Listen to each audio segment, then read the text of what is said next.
फायदे प्राणायाम करने से क्या क्या फ़ायदे होते वह मैं आपको शॉर्ट में बताऊंगा। उसके बाद में कौन कौन से प्राणायाम करने चाहिए वो भी मैं आपको बताना चाहूँगा। ठीक है, तो योग में सबसे दो चीज़ें मुख्य आती है, एक है आसन और दूसरा है प्राणायाम। तो आसन मतलब जो फिजिकल बॉडी है, फिजिकल बॉडी की एक्सरसाइज को हम आसन बोलते हैं, और जो प्राणायाम मतलब क्या है कि हमारा जो रेस्पिरेटरी सिस्टम रहता है उसके एक्सरसाइज को हम प्राणायाम बोलते हैं। ठीक है, तो हम पहले प्राणायाम के बारे में इसमें हम सीखेंगे। तो प्राणायाम में बहुत सारे प्रकार के प्राणायाम है, लेकिन मुख्य रूप से 7 प्रकार के प्राणायाम मैं आपको यहाँ पे बताना चाहूँगा। अनुलोम विलोम प्राणायाम, कुंभक प्राणायाम, भ्रामरी प्राणायाम, मेधा शक्ति बुद्धि शक्ति वर्धक प्राणायाम, थलबस्ती प्राणायाम, टंक विद्या प्राणायाम और कपालभाति प्राणायाम। तो ये 7 प्राणायाम है, ये सबसे ज़्यादा बेनिफिशियल है, आप सब लोग कर सकते हैं, बच्चों को भी सिखा सकते हैं। इसके अलग अलग फ़ायदे जो आने वाले वीडियोज़ में, आने वाले योग सीरीज़ में बताया जाएगा। तो सर्वप्रथम हम जानते हैं कि प्राणायाम करने से क्या क्या फ़ायदे होते हैं। ठीक है, तो प्राणायाम करने से जो सबसे मुख्य फ़ायदा होता है वो होता है डायरेक्टली हमारे इम्यून सिस्टम के ऊपर। हमारा रोग प्रतिकारक शक्ति बहुत मजबूत रूप से हमारा मजबूत बनता है, रोग प्रतिकारक शक्ति। क्यों? क्योंकि हम जो सांस लेते हैं छोड़ते हैं प्राणायाम के ज़रिए से, उसको प्राण बोलते हैं। जो सांस अंदर या बाहर जाता है उसको प्राण बोलते हैं। ठीक है, तो प्राणायाम करने से हमारा प्राण मजबूत होता है, प्राण शक्ति मजबूत होती है, और जिसकी प्राण शक्ति मजबूत होती है उसकी शरीर शक्ति भी मजबूत होती है और रोग प्रतिकारक शक्ति भी मजबूत होती है। क्यों? क्योंकि हमारा जो बॉडी रहता है उसके अंदर करोड़ों अरबों सेल्स और टिश्यूज़ है, उसका मुख्य जो आहार है वो ऑक्सीजन है। अगर इस सेल्स को और टिश्यू को कभी समझो खाना और पानी न भी मिले तो भी हमारे सेल्स जीवित रह सकते हैं, लेकिन आधे घंटे तक भी अगर इस सेल्स को और टिश्यू को प्राणायाम मतलब ऑक्सीजन नहीं मिलता है तो वो जीवित नहीं रह सकते। इसलिए हमारे जो बॉडी के सेल्स टिश्यूज़ है उनका मुख्य आहार है ऑक्सीजन है। वो जितना क्वांटिटी में ज़्यादा मिलेगा उतनी सेल्स मजबूत रहेंगी, उतनी हेल्दी रहेंगी, और जितना क्वालिटी में ऑक्सीजन मिलेगा उतना हमारे सेल्स का जो क्वालिटी है वो भी अच्छे से डेवलप होता है। इसलिए जो लोग प्राणायाम करते हैं उनके शरीर में क्वालिटी का ऑक्सीजन मिक्स होता है। ठीक है, और उसका क्वांटिटी भी ज़्यादा अंदर जाता है, इसलिए वो सेल्स हमेशा जवान बनी रहती है। ठीक है, तो ये कैसा होता है ये मैकेनिज्म? अपने लंग्स में अल्यूलाई रहते हैं, अल्यूलाई मतलब छोटे छोटे बबल्स रहते हैं जिसके अंदर ऑक्सीजन मिक्सिंग का काम चलता है। अब ये जो हवा है इसके अंदर सभी गैसेस है, उसमें नाइट्रोजन है, कार्बन है, इथिलीन है और ऑक्सीजन है, सभी चीज़ें, हाइड्रोजन है, सभी गैसेस इसके अंदर रहते हैं। लेकिन अपना जो अल्यूलाई रहता है उसके अंदर ऐसा सिस्टम, ऐसा मैकेनिज्म है कि इस हवा में से सिर्फ ऑक्सीजन खींच के अपने खून में मिक्स करने का सिस्टम अल्यूलाई में रहता है। एक नॉर्मल मनुष्य में दोनों लंग्स में 3000 टोटल 6000 अल्यूलाई रहते हैं। लेकिन जो लोग बिल्कुल भी एक्सरसाइज नहीं करते, वॉकिंग नहीं करते, मेहनत नहीं करते, उन आम व्यक्तियों में ये 3-3 हज़ार में से आधे बंद रहते हैं अल्यूलाई। मतलब 3-3 हज़ार में से सिर्फ 1.5 हज़ार ही चालू रहेंगे, बाकी के 1.5 हज़ार बंद पड़े हुए रहते हैं। और जो लोग एक्सरसाइज करते, प्राणायाम करते, मेहनत का काम करते, जिनका सांस तेज़ी से चलता है, ऐसे व्यक्तियों के अंदर जो 1.5 हज़ार बंद पड़े हुए अल्यूलाई है वो खुलने लगते हैं। और ये सीधी बात है, जितने ज़्यादा अल्यूलाई हमारे ओपन रहेंगे उतना ज़्यादा ऑक्सीजन बॉडी में मिक्स होगा, उतना ज़्यादा ऑक्सीजन बॉडी के सेल्स को सप्लाई होगा और उतनी हमारी बॉडी के सेल्स हेल्दी रहेंगे। इसीलिए प्राणायाम करने से हमारी रोग प्रतिकारक शक्ति बढ़ती है। जो भी हमारे टॉक्सिन्स है शरीर में वो सांस के रास्ते से बाहर निकल जाते हैं, क्योंकि सांस हम रोक के रखते हैं। रोक के रखने से कहीं पे भी ब्लॉक है, कहीं पे भी कुछ दोष अटके हुए हैं तो वो बाहर निकल जाते हैं। ठीक है, दूसरा प्राणायाम करने का मुख्य फ़ायदा है, प्राणायाम करने से हमारी उम्र बढ़ती है, आयु बढ़ती है। आप लोगों को सुन के आश्चर्य लगेगा और आपको ये संदेह भी होगा कि प्राणायाम करने से हमारी आयु कैसे बढ़ सकती है। तो मैं आपको बताना चाहूँगा कि प्रकृति की तरफ से जब मनुष्य को एक शरीर भेंट में मिलता है, गिफ्ट में मिलता है, तब उसकी आयु कोई निश्चित नहीं रह सकती कि ये मनुष्य 60 साल जिएगा, 70 साल जिएगा, 80 साल जिएगा, ऐसा नहीं रहता है। प्रकृति की तरफ से मनुष्य को जब शरीर दिया जाता है तब उसको अपनी आयु सांसों के रूप में मिलती है। तो फॉर एग्जांपल किसी मनुष्य को 50 करोड़ 50 लाख 55,205 सांस अगर मिले हैं तो सांसों के रूप में हमको आयु मिलती है, वर्षों के रूप में नहीं मिलती है। ठीक है, तो इतने सांस हमको मिले हैं तो हमारी हाथ की बात है, हमको उसको कितने दिन में खर्चा करना है। चाहे 10 साल में खर्चा करो, 20 साल में खर्चा करो, 60 साल में खर्चा करो, 80 साल में खर्चा करो। ठीक है, तो जो लोग सांस कम खर्चा करते हैं उनकी आयु ज़्यादा लंबी हो जाती है, और जो लोगों को सांस ज़्यादा खर्चा होता है उन लोगों की आयु कम होती है। तो हमारी जो आयु रहती है वो सालों के ऊपर डिपेंड नहीं रहते हुए हमारे सांसों के ऊपर डिपेंड करती है। ठीक है, तो प्राणायाम करने से क्या फ़ायदा होता है? एक आम आदमियों में 1 मिनट में लगभग 15 सांसें खर्चा होती है। आप घड़ी लगा के देखना कभी, सांस स्वाभाविक रूप से जब चलता रहेगा तो 1 मिनट में 15 सांसें खर्चा होती है। और जब प्राणायाम करना चालू करते हैं हम तो सांस हमारे लेने की जो गति है वो धीमी होनी चालू होती है।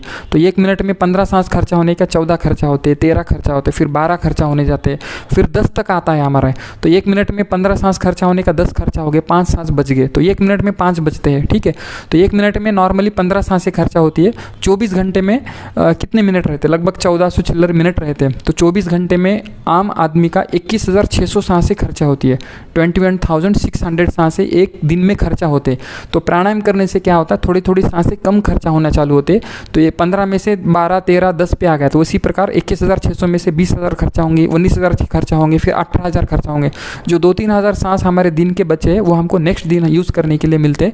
तो इसी प्रकार महीनों में, सालों में हमारी आयु बढ़ती बढ़ती थोड़ी हमारी आयु लंबी होती है। तो मैं दावे के साथ कह सकता हूँ कि जो भी लोग आधे घंटे तक प्राणायाम करते हैं उनका 20 से 25% तक आयु बढ़ती है। तो समझो 60 साल तक किसी की आयु अगर है समझो, तो वो प्राणायाम अगर रेगुलर करता है तो 70 से 80 साल तक वो व्यक्ति जीवित रह सकता है और वो भी हेल्दी जीवन यापन कर सकता है। इसलिए प्राणायाम का बहुत बहुत महत्व है। एक तो आपका रोग प्रतिकारक शक्ति बढ़ाएगा, दूसरा आपका आयु बढ़ाएगा। और प्राणायाम करने से और भी शरीर में बहुत सारे चेंजेस होते हैं। प्राणायाम करने से आपके चेहरे पर ग्लो आएगा। ग्लो क्यों आएगा? ज़्यादा क्वांटिटी में ऑक्सीजन आपके बॉडी में मिक्स होगा तो अपने आप स्किन का जो कलर है उसको ग्लो आएगा, क्योंकि सभी सेल्स अच्छे फ्रेश हमेशा खुद को फील करेंगे। उसमें नया नया ऑक्सीजन आते रहता तो सभी सेल्स हमेशा अपना जवानी मेंटेन करेंगे। इसलिए जो लोग प्राणायाम करते उनके शरीर में बुढ़ापे के लक्षण भी नहीं आते, उनके शरीर पे तेज रहेगा, उनके बाल जल्दी सफ़ेद नहीं होंगे, बाल झड़ेंगे नहीं, उनको चश्मा नहीं लगेगा, आंखों का दृष्टि कमज़ोर नहीं होगा। और जो प्राणायाम करते हैं उनके शरीर में कभी कमजोरी या थकान नहीं लगेगी। जो भी आप अगर थकान का अनुभव करते हैं, शरीर में वीकनेस लगता है, तो आप प्राणायाम करिए, कुछ ही दिनों में आपकी थकान कमजोरी पूरी भाग जाएगी। तो जो लोग प्राणायाम करते हैं उनके शरीर में हमेशा तंदुरुस्ती फुर्ती रहती है, 24 घंटे वो लोग काम कर सकते हैं। और प्राणायाम करने से मेमोरी पावर भी बढ़ता है। जो भी हमारी मानसिक कमजोरी है, लोग कॉन्फिडेंस नहीं रहता, किसको बात करने की शक्ति नहीं रहती है, मेमोरी पावर की कमी रहती है, तो हमारा प्राणायाम करने से मेमोरी शक्ति बढ़ती है, कॉन्फिडेंस लेवल बढ़ता है और न्यूरोलॉजिकल प्रॉब्लम्स नहीं आते। एक एज होने के बाद, 50 साल होने के बाद हमको बहुत सारे न्यूरोलॉजिकल प्रॉब्लम फेस करना पड़ता है। जैसे हमको कोई चीज़ याद नहीं रख पाते, किसी से बात नहीं कर पाते, और यूरिन इनकॉन्टिनेंस होता है, यूरिन नहीं रोक सकते, हाथ पैर में कंपन होना चालू होता है। ये सभी न्यूरोलॉजिकल प्रॉब्लम्स, हाथों में पैरों में जलन चालू हो जाता है। इन सभी न्यूरोलॉजिकल प्रॉब्लम से हमको छुटकारा मिलता है अगर हम प्राणायाम कर पाते हैं। प्राणायाम करने का और एक सबसे मुख्य फ़ायदा है वो है हमारा मानसिक तौर पर हमको फ़ायदा होता है। आजकल हम सभी लोग, जैसा मैंने पहले कहा, सभी लोग एक प्रकार के मानसिक तनाव में, टेंशन में, स्ट्रेस में जीवन जी रहे हैं। तो जो भी लोग प्राणायाम करते हैं उनका मानसिक जो कैपेसिटी रहता है बहुत हद तक इंक्रीज़ होता है। इसलिए उनको छोटी छोटी चीज़ों का टेंशन या फिर चिंता कभी सता नहीं सकती है। तो आपको अगर टेंशन है, स्ट्रेस है, मानसिक तान तनाव है, तो आपको प्राणायाम करनी चाहिए। तो प्राणायाम करने वाले आदमी को कभी भी टेंशन, स्ट्रेस, मानसिक तनाव, चिंता, ऐसी बीमारियों का सामना नहीं करना पड़ता। प्राणायाम करने से हमारा डाइजेस्टिव सिस्टम भी मजबूत होता है, ठीक है, भूख अच्छी लगने लगती है, पेट साफ होने लगता है, और प्राणायाम करने से पसीना निकल जाता है शरीर के बाहर। तो जितने भी हमारे शरीर के टॉक्सिन्स है वो निकल जाते हैं, हमारा नेचुरली प्यूरिफिकेशन होना चालू होता है। इसलिए जो लोग प्राणायाम करते हैं उनको स्किन के प्रॉब्लम भी जल्दी नहीं होते। क्यों? क्योंकि सांस के जरिए से अच्छा क्वालिटी का ऑक्सीजन और ज़्यादा क्वांटिटी में ऑक्सीजन खून में मिक्स हो रहा है। तो जितना खून में ऑक्सीजन मिक्स होगा उतना खून जल्दी से प्यूरीफाई होगा। इसलिए प्राणायाम करने वालों को कोई भी प्रकार का स्किन प्रॉब्लम हो नहीं सकता, अगर है तो वो टिक नहीं सकता। तो इस प्रकार बहुत सारे फ़ायदे प्राणायाम करने से होते हैं। तो आप अगर प्राणायाम करेंगे तो आपका आयु बढ़ेगा, बुढ़ापा जल्दी नहीं आएगा, शरीर में थकान नहीं लगेगी, कमजोरी नहीं लगेगी, शरीर में ताकत बनी रहेगी। और कई सारी दवाइयाँ खाने के बाद भी जो लाभ नहीं हो पाते वो केवल बिना पैसे के प्राणायाम से आपको हो सकते। इसलिए मैं सभी लोगों को रिक्वेस्ट करता हूँ कि डेली 24 घंटे में से कम आधा से 1 घंटा आप अपने खुद के शरीर के लिए इन्वेस्ट करिए।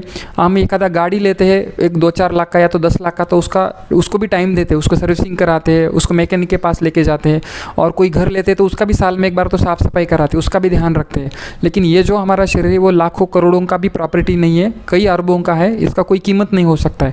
तो उसके लिए भी हमको समय देना चाहिए। अगर आप 24 घंटे में से 1 घंटा अपने खुद के लिए अगर आप लगाते हैं तो मैं दावे के साथ कह सकता हूँ कि अगर 24 घंटे में 1 घंटा आप अगर योगा प्राणायाम के लिए लगाएंगे तो बाकी के 23 घंटे आप और अच्छे से काम कर सकते हैं। आपको जो भी आपका काम है उसमें और अच्छे से आप आउटपुट दे सकते हो, और आपको दिन भर में वीकनेस, थकान, कमजोरी कुछ भी फील नहीं होगा। ना शारीरिक रूप से थकान लगेगी, ना मानसिक रूप से थकान होगी। ये मेरा पर्सनली अनुभव। मैं भी लगभग पिछले 15 साल से योग साधना करता हूँ, प्राणायाम करता हूँ, और मुझे भी फ़ायदा होता है। मैं खुद भी अनुभव करता हूँ, और कई मैंने अपने ऐसे दोस्तों को भी देखा हूँ जो योग प्राणायाम करते हैं, वो भी अपने जीवन में एक बहुत अच्छा एक आनंद का जीवन जीते हैं। और ये एक प्रैक्टिकल चीज़ है। आपके पास कितना भी धन रहने दीजिए, कितनी भी बाहर की वस्तुएं, भौतिक सुविधाएं रहने दीजिए, अगर आपको वास्तविक जीवन का वास्तविक आनंद लेना है तो आपकी शारीरिक और मानसिक स्थिति अच्छी रहना जरूरी है। अगर आपकी शारीरिक और मानसिक स्थिति अगर खराब है तो बाहर का धन दौलत आपको सुख नहीं दे सकता है। इसलिए आपको अगर एक आनंदी जीवन जीना है तो आपको शारीरिक और मानसिक स्थिति आपको अच्छी बनाए रखना बहुत जरूरी है, जो कि योग और प्राणायाम से अच्छी बनी रह सकती है। इसलिए सब लोगों को हमको योग प्राणायाम जरूर करना चाहिए।